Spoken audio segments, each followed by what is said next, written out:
Being ugly is a disgrace. Get lost, pig! These harsh words were hurled by my grandson's father, my eldest son. I questioned the nerve of someone who can say such things to their own child without a second thought. My grandson just hung his head, stayed silent, and didn't respond. I couldn't see his face, but there's no way he wasn't bothered by it. I stepped forward to protect him. Then he'll be my child.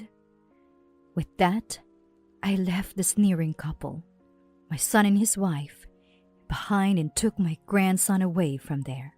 A month later, after discovering my grandson's true worth, they came to me, arrogantly saying, "Come on, let's go home." To this, my grandson looked puzzled for a moment, then scoffed at them. "Huh? Who are you guys?" he said, looking away. "My name is Emily. I turned 81 this year. I had a love marriage, quite rare at the time, and naturally faced strong opposition from relatives. It was almost like eloping when we joined hands and fled. We settled in a place where no one knew us and had to figure things out on our own. Soon after, we were blessed with a child. Despite being an unfamiliar place, people were kind, and I enjoyed raising my child in life with my husband. When my eldest son graduated high school, he brought home a girlfriend, saying they were considering marriage. We clapped our hands in joy and approved their marriage. Soon after they married, my grandson was born. They wanted a girl, but got a boy. Knowing this, they initially considered not having a child, but were persuaded by their doctor.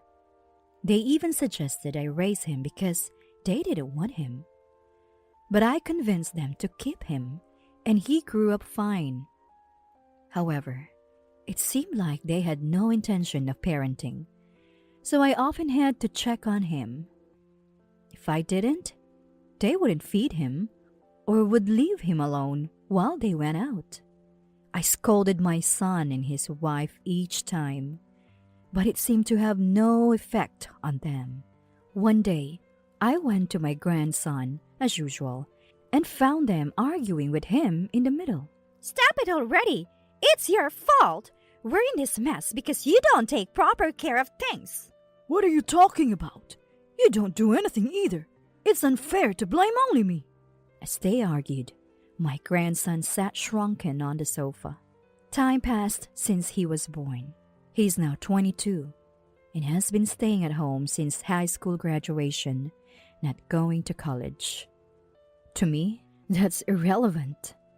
What's a waste in him not smiling during his best years, just waiting for his parents' endless fights to end? Anyway, he's got a figure like a snowman. Does he still need looking after?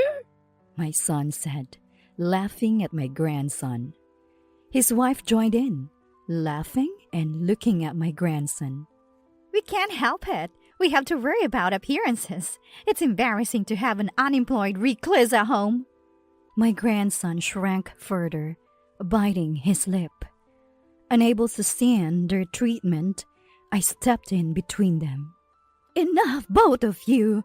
Lucas, how about going shopping with Grandma?" "No, I'm not going." I tried to offer him a way out, but he murmured in a small voice and escaped to his room. "Such an ungrateful child!"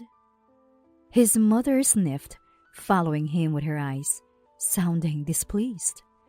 Then, as if their argument was a lie, they both left, saying they had errands. I tidied up the cluttered house and checked on my grandson. My grandson gradually stopped coming out of his room, hardly looked after from a young age, and constantly berated by my eldest son and his wife like earlier. I worry about he spends his days, so I occasionally act like a housekeeper, secretly taking care of him. While vacuuming, I approach his room and knock a few times. "Lucas, haven't you had lunch yet?" "I made us too. Do you want to eat? He tries to stay in his room as much as possible, obviously avoiding coming out when my son and his wife are home. He waits until they are asleep or not at home to sneak out to the convenience store for food. Years of eating convenience store food and bread have caused his weight to rapidly increase. Unable to watch this, I make it a point to bring a homemade stew when I visit him. It's definitely more nutritious than convenience store food. After a pause, his door opens a crack, and he peeks out at me. "Let's eat here. Join me, Grandma," he said, then closed the door. I happily put away the vacuum cleaner and prepared for lunch. When I knock again with the stew, he quickly opens the door and invites me in. His room smells a bit oily, but it's not unpleasant, so I put the stew on a small table. He smiles slightly, watching the stew being unpacked. It's heartwarming to see expressions he only shows to me. He finished lunch and chat about trivial things when suddenly there's noise at the entrance. My son must be back. At that sound, Lucas' smile vanishes and he falls silent. The pleasant time is over. "Hey, Mom! Don't leave trash at the entrance!" My son yells loud enough to be heard through the door. He complains about the trash I left to take with me, though they never properly dispose of it themselves. Feeling sorry for Lucas, I decided to go home. Lucas seems to understand, giving a small smile and waving. I wave back and leave the room. My son is still yelling, so I snap at him to be quiet and start to leave. "You should take better care of your own son, Lucas." "Shut up. If he was a girl, I would." "What's wrong with having a son?" "Can't dress him up in cute clothes and show him off." "Unbelievable," I retort, grab the garbage bag, and leave their house. Walking a bit, I look back and see Lucas waving from a second-floor window. I wave back and head home. After busy for a while, I decide to visit my son's house again. Approaching the entrance, I hear their loud arguing from outside. Sighing, I open the door. You with your hair covering your face? It doesn't change how ugly you are. Shameful. Disappear, you pig. Not doing anything and just hiding away is a nuisance. Get out! The couple is more furious than usual, asking what's going on. They point at Lucas. "He dared to stand up to us." After all we've done for him, he repays us with ingratitude. Surprised by my son's claim of defiance, I look at Lucas. He glances at me, then glares at his parents. He's never fought back, no matter how much they insulted him. But this time, he stands tall, defiantly staring them down, refusing to back down. I'm struck silent, staring at this new side of him.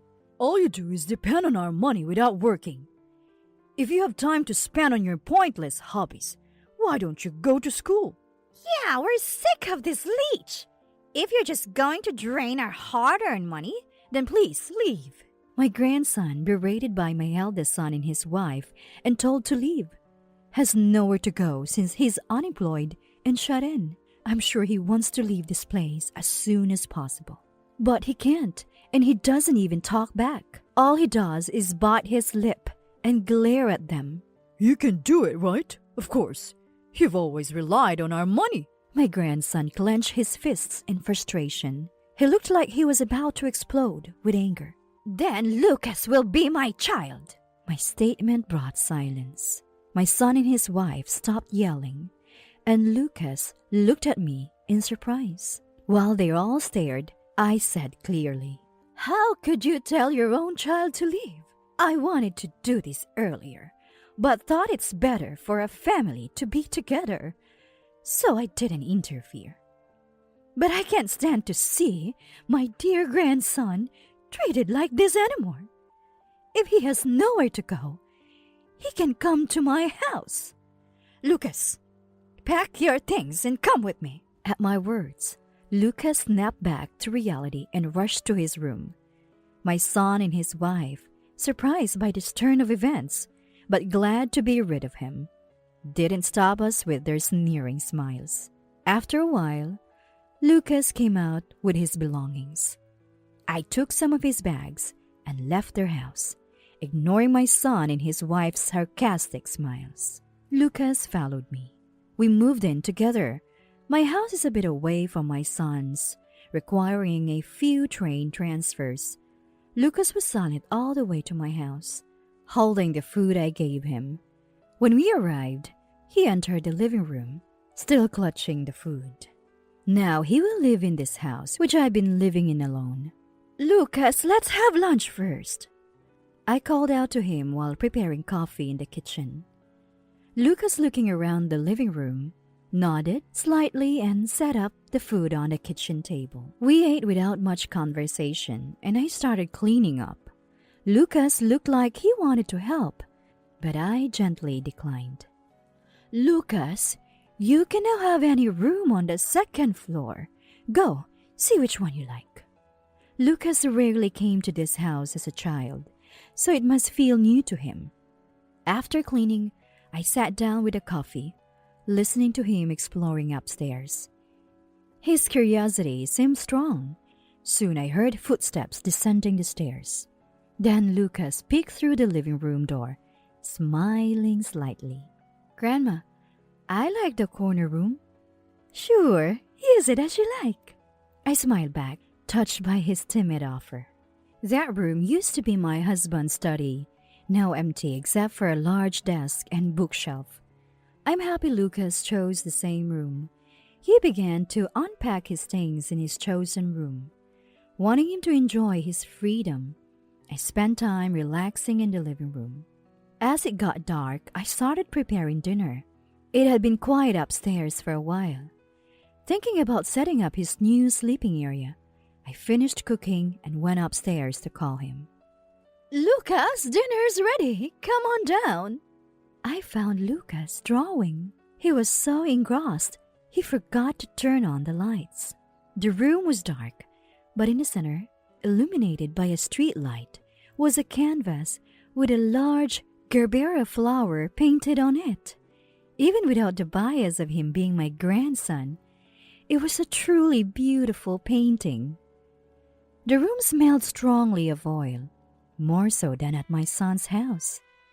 My grandson, it turns out, has a hobby of oil painting.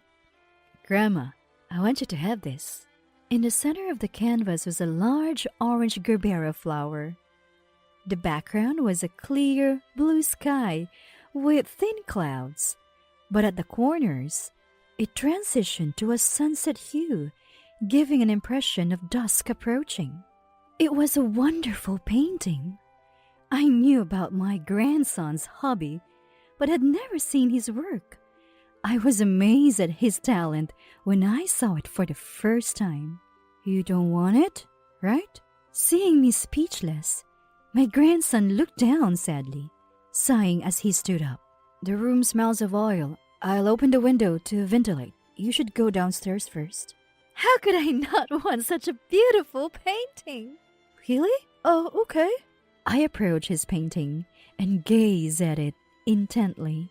I was so moved that I started crying. I hugged my flustered grandson and thanked him repeatedly. Since then, that painting became my favorite. I hung it in the living room, spending my days admiring it. At first, my grandson was shy and embarrassed about his work. But as I kept praising it, he gradually began to smile happily.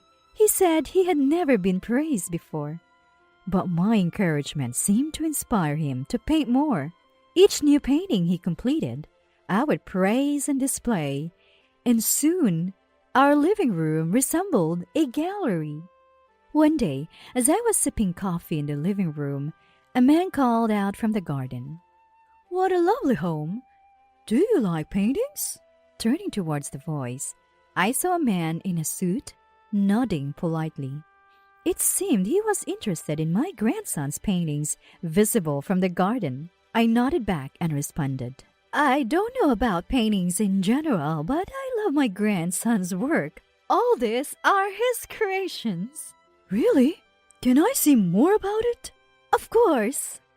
I was so thrilled that someone was interested in his paintings. I rushed out to talk to the man.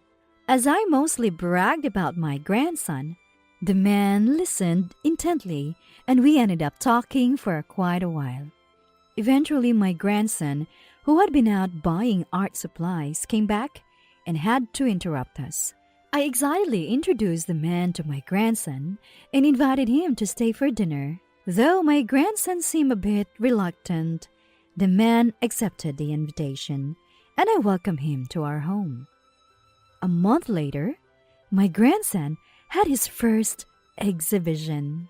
It turned out the man from the garden owned an art gallery and had become interested in my grandson's work after seeing me looking at it. As I was happily staring at the wall of my room, I thought it strange and called out to him, and there he saw many paintings hanging there. He found it curious how I looked so contently at the paintings on the wall and wanted to know more. One thing led to another, and now my grandson's exhibition was about to open.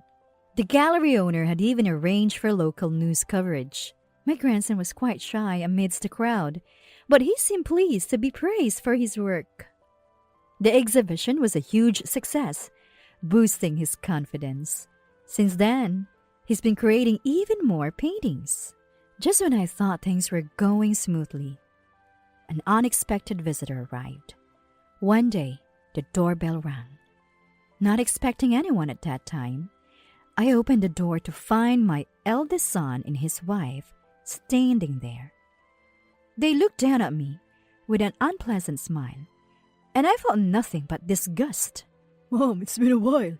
We thought it's about time to take Lucas back, as it must be getting hard for you. We're sorry for the trouble. He's so selfish. Must have been difficult, right?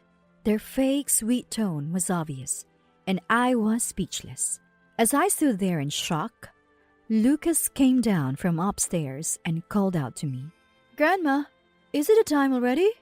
My grandson, who had been working on his art until late last night, yawned as he started towards the living room. But upon seeing my eldest son and his wife, his expression turned puzzled, and he quickly walked over, pushing me aside to stand between them and me.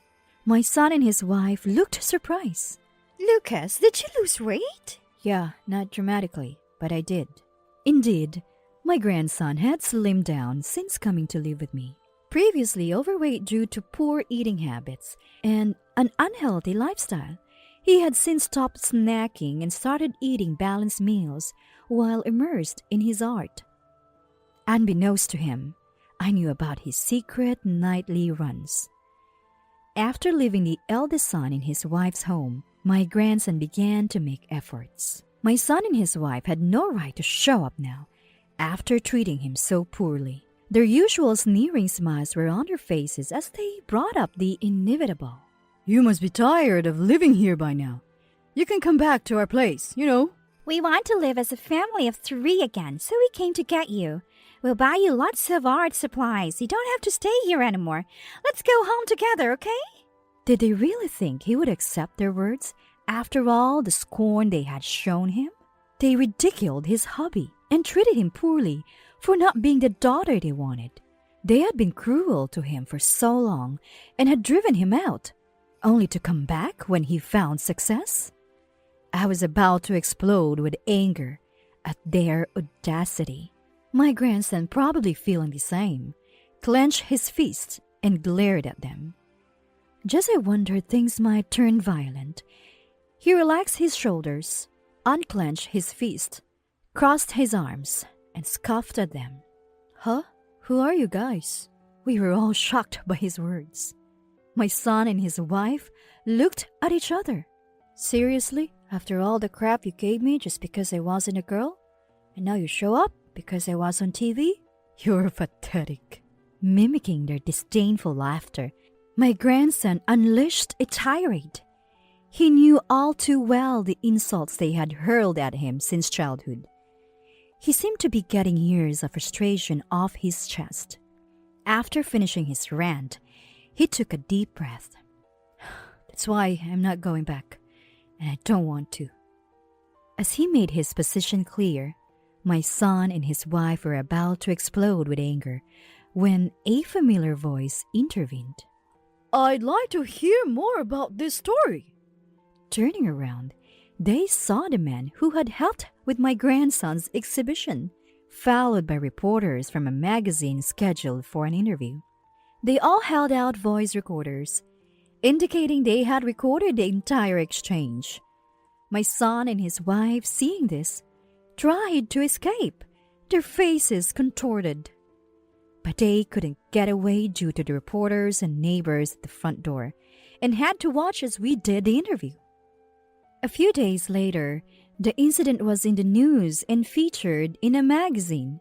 Thanks to the supporter who hired a lawyer for us, a restraining order was issued against my son and his wife, who now face daily reprimands over the phone and cold stares from neighbors. They couldn't approach my grandson anymore, a fitting consequence for their actions. My grandson continued his artwork and diet as if nothing had happened. It seems the weight off his shoulders allowed him to face challenges more positively. As for me, I received several paintings from him and was interviewed for discovering his talent. Now I'm watching a documentary featuring my grandson, sipping coffee peacefully. Sometimes I can't help but smile at the Gerbera painting in the living room, the first gift he gave me. Though the supporter asked to buy it, I couldn't part with it. It's a precious treasure from